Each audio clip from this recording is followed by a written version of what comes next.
Imagine por um instante que você está prestes a desvendar a história de uma das figuras mais influentes que já pisou nesta terra. Sua vida pública, seus ensinamentos, seus milagres e seu impacto reverberam através dos milênios, moldando civilizações, culturas e bilhões de vidas. Mas e se eu lhe dissesse que, no coração dessa narrativa monumental, existe um vazio, um silêncio quase ensurdecedor que abrange quase 2 décadas? É uma lacuna que desafia nossa curiosidade e nos força a confrontar o desconhecido. O que Jesus de Nazaré fez entre os 12 e os 30 anos de idade? Enquanto os evangelhos canônicos nos presenteiam com a cena comovente do menino Jesus no templo, discutindo com os mestres da lei, e então saltam abruptamente para o início de seu ministério público, com João Batista às margens do Jordão, todo um período de formação crucial permanece nas sombras. Não há registros de sermões, de curas espetaculares ou de grandes viagens missionárias. Não encontramos detalhamentos de suas experiências cotidianas, de suas alegrias ou desafios pessoais, nem de como sua percepção do mundo evoluiu. É um mistério que intriga não apenas teólogos e historiadores, mas qualquer pessoa que se aventure a contemplar a jornada humana em sua plenitude, como a mente e o espírito de alguém destinado a curar o mundo, se desenvolveram em meio à simplicidade de uma pequena vila galileia. As mãos que um dia abençoariam e transformariam vidas, o que elas faziam diariamente? É uma pergunta que nos leva a um dos maiores enigmas da fé cristã e da história universal: a vida oculta ou vida silenciosa de Jesus. Este período, embora desprovido de anotações explícitas, é de importância incalculável. Ele nos convida a preencher as entrelinhas com o que a lógica, a cultura da época e a própria natureza humana sugerem. Não é apenas uma ausência de informação, mas uma tela em branco que nos permite refletir sobre a profundidade da encarnação. A ideia de que o divino se fez humano em sua totalidade, vivendo uma vida comum antes de revelar seu propósito extraordinário. Para muitos, essa lacuna é um convite à especulação, à busca por textos apócrifos ou teorias alternativas que tentem preencher o vazio. Para outros, é um lembrete da intencionalidade da narrativa bíblica, que foca no essencial, a mensagem e o ministério público que transformaram o mundo. Mas independentemente da perspectiva, o silêncio de Nazaré nos convida a uma jornada de descoberta, onde cada fragmento de evidência contextual e cada inferência razoável se tornam preciosos. O que sabemos sobre a vida em uma aldeia judaica do primeiro século? Quais eram as expectativas para um jovem naquela sociedade? Como a fé e a tradição moldavam o dia a dia? Ao explorar essas questões, não apenas tentamos vislumbrar os anos perdidos de Jesus, mas também ganhamos uma compreensão mais profunda da vida de um homem que, antes de se tornar o Messias, foi um carpinteiro, um filho, um membro de uma comunidade. Para desvendar esse enigma, precisamos mergulhar no contexto de uma Galileia rural e vibrante do século I. Nazaré, longe dos holofotes de Jerusalém e dos centros urbanos mais movimentados, era uma pequena vila, um assentamento agrícola sem grande proeminência.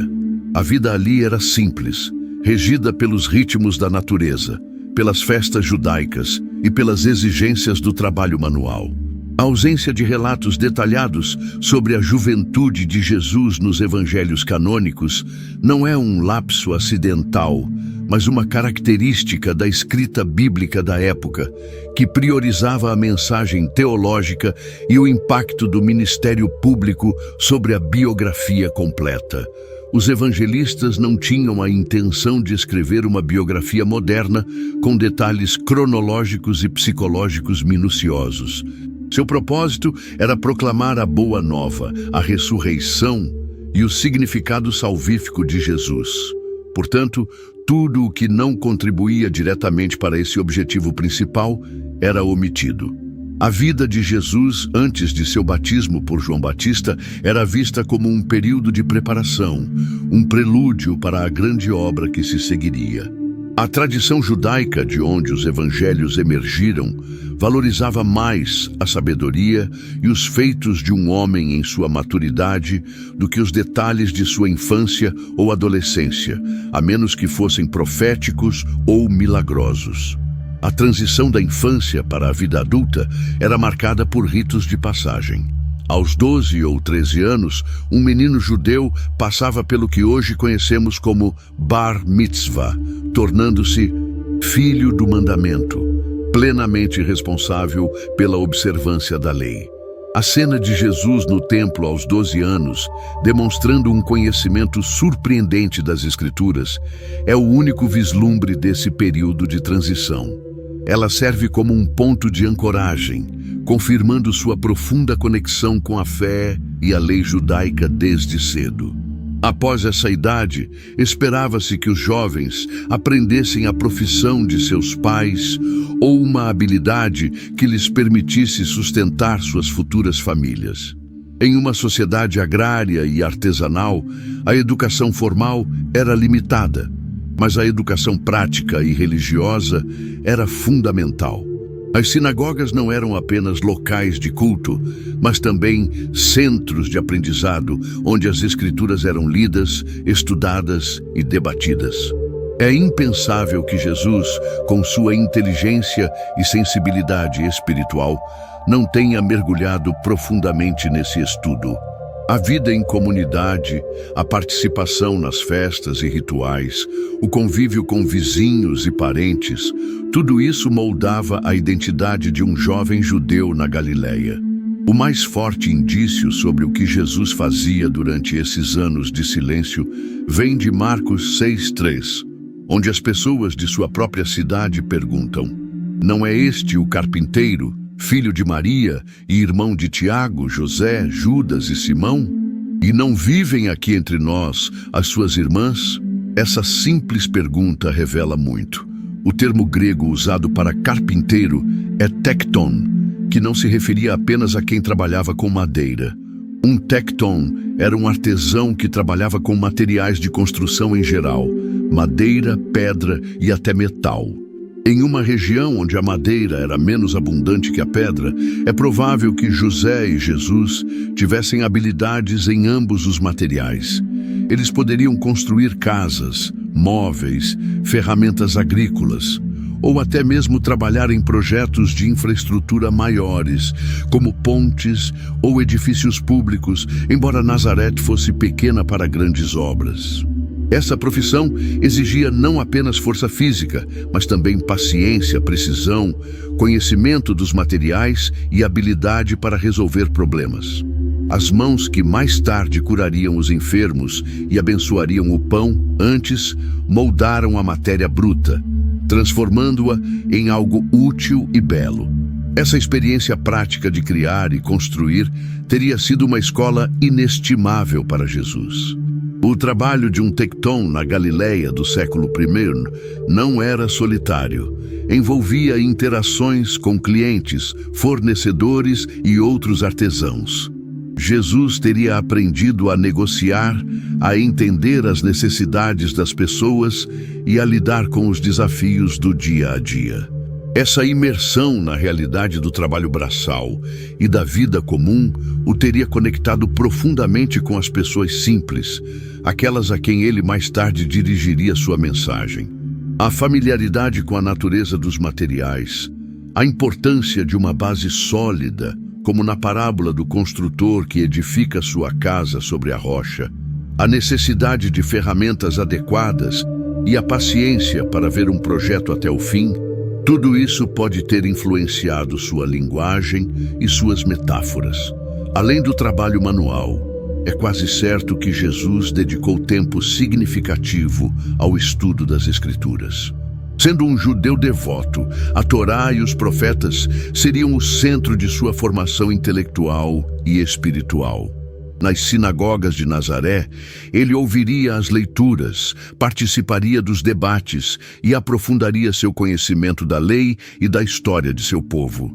Essa imersão nas Escrituras não era meramente acadêmica, era uma busca por uma conexão mais profunda com Deus, um anseio por entender o plano divino para Israel e para a humanidade. É nesses anos que sua sabedoria, que mais tarde surpreenderia a todos, foi cultivada em silêncio e reflexão. A vida oculta de Jesus em Nazaré não foi um período de inatividade ou estagnação. Foi um tempo de profunda formação e preparação que moldaria intrinsecamente seu futuro ministério. A experiência como tecton não apenas lhe conferiu uma ocupação, mas também o inseriu de forma visceral na realidade do povo comum. Ele conheceu a dignidade do trabalho honesto, a fadiga física, as preocupações econômicas de uma família e a importância da comunidade. Essa vivência prática e cotidiana o teria capacitado a se relacionar de forma autêntica e empática com as massas que mais tarde o seguiriam.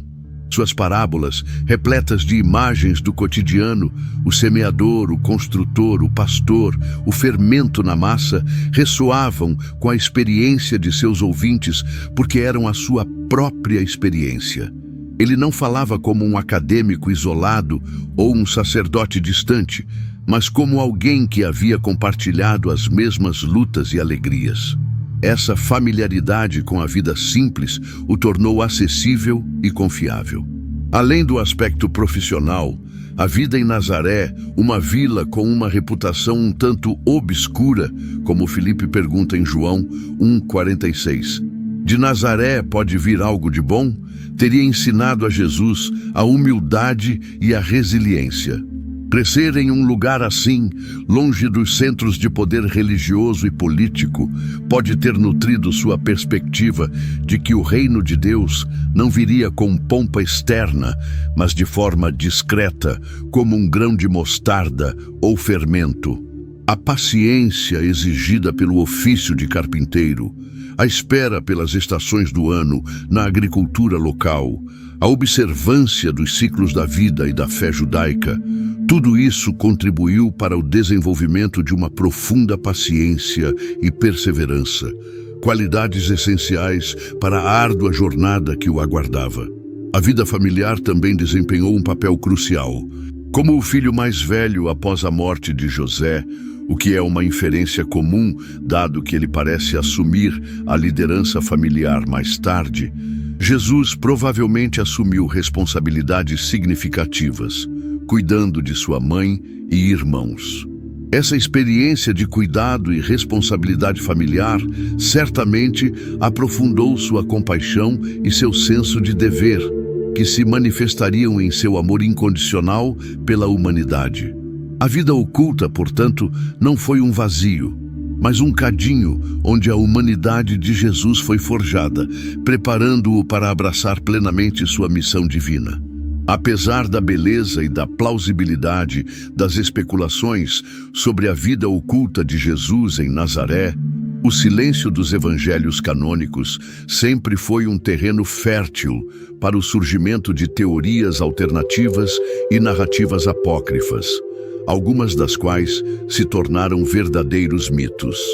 Uma das mais persistentes e difundidas é a ideia de que Jesus teria viajado para o Oriente, passando anos na Índia, aprendendo com mestres budistas e hindus, ou talvez no Egito, estudando com os essênios ou em escolas secretas. Essas narrativas, frequentemente encontradas em textos como Evangelho Aquariano de Jesus, o Cristo, ou no Livro da Vida de São Issa, surgiram séculos após os eventos e não possuem base histórica ou arqueológica que as sustente.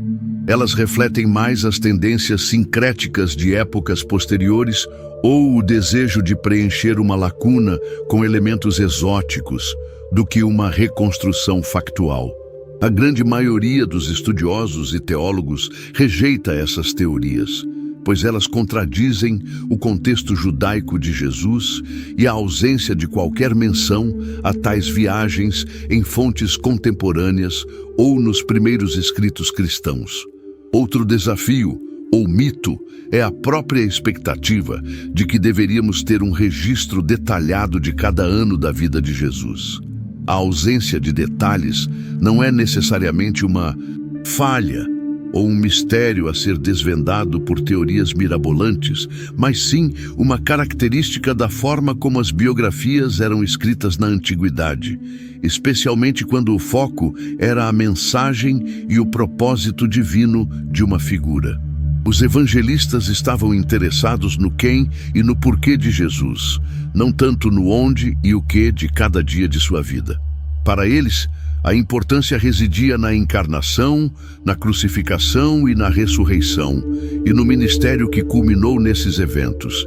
A vida oculta de Jesus em Nazaré, trabalhando como carpinteiro, vivendo uma vida comum, reforça a profundidade de sua humanidade e a ideia de que Deus se fez presente na simplicidade do cotidiano. Tentar preencher essa lacuna com narrativas fantásticas pode, ironicamente, diminuir o impacto da encarnação, sugerindo que Jesus precisou de conhecimentos esotéricos externos para cumprir sua missão, em vez de desenvolvê-la e vivenciá-la plenamente dentro de seu próprio contexto judaico e de sua relação íntima com Deus. A beleza do silêncio pode residir justamente em sua capacidade de nos lembrar que a preparação para grandes propósitos muitas vezes acontece longe dos holofotes, na rotina humilde e na dedicação silenciosa. Ao final desta jornada pelos anos perdidos de Jesus, somos confrontados não com respostas definitivas, mas com uma compreensão mais rica do que o silêncio pode nos ensinar. A vida oculta de Jesus, dos 12 aos 30 anos, é um lembrete poderoso de que a preparação para grandes missões muitas vezes ocorre na discrição, na rotina e na aparente simplicidade. O carpinteiro de Nazaré, o filho de José e Maria, viveu uma vida comum, imerso na cultura e nas tradições de seu povo, enfrentando os desafios e as alegrias do dia a dia. Suas mãos, antes de curar e abençoar, moldaram a madeira e a pedra, construindo e reparando, aprendendo a paciência e a precisão do artesão. Essa experiência não foi um mero interregno. Foi o cadinho onde sua humanidade foi plenamente forjada, onde sua empatia pelas pessoas comuns se aprofundou e onde sua sabedoria, nutrida pelo estudo das Escrituras e pela vida de oração, amadureceu em silêncio.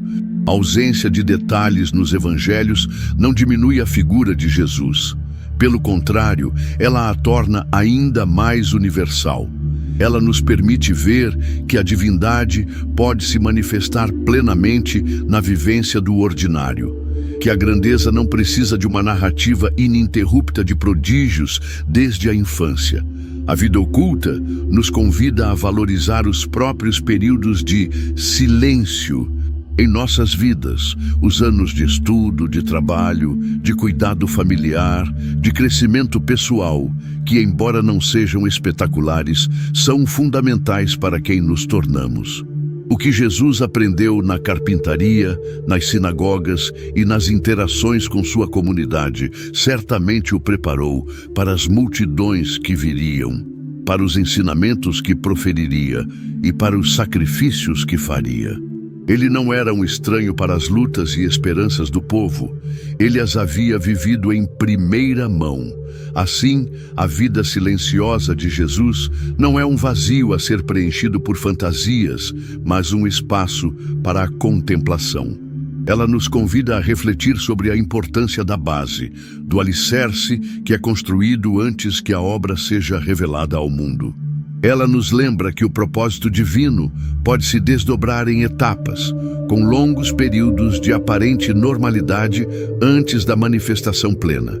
E talvez a maior lição seja a de que a verdadeira preparação para um impacto duradouro não se dá nos holofotes, mas na humildade da vida cotidiana, na dedicação ao trabalho, no estudo e na busca por uma conexão mais profunda com o transcendente. Que mistérios ainda se escondem nos silêncios da história, esperando que nossa curiosidade e reflexão os tragam à luz. E o que os silêncios de nossas próprias vidas estão preparando para o nosso futuro? Ao final desta jornada pelos anos perdidos de Jesus, somos confrontados não com respostas definitivas, mas com uma compreensão mais rica do que o silêncio pode nos ensinar. Portanto, a grande lição dos anos perdidos de Jesus não é sobre o que ele fez, mas sobre o que esse silêncio representa para nós, hoje. Ele nos ensina que nossos períodos de anonimato, nosso trabalho diário e nossas lutas silenciosas não são à toa. Tudo isso faz parte do solo sagrado, onde Deus está construindo o nosso propósito. A carpintaria de Nazaré foi a escola da paciência, da humildade e da força, preparando as mãos que um dia curariam o mundo. Agora, a reflexão se volta para você. A proposta é que você decida hoje valorizar sua fase de preparação. Encare seu trabalho, seus estudos, sua rotina, não como um tempo perdido, mas como sua Nazaré particular. Queremos te convidar a afirmar um compromisso. Escreva nos comentários: eu aceito o desafio da minha Nazaré. Curta este vídeo para selar seu compromisso. Inscreva-se para receber o alimento espiritual que vai te fortalecer nesta jornada. E compartilhe com alguém que você quer chamar para este mesmo desafio de crescimento. Lembre-se sempre, Cristo é tudo, fora dele, nada.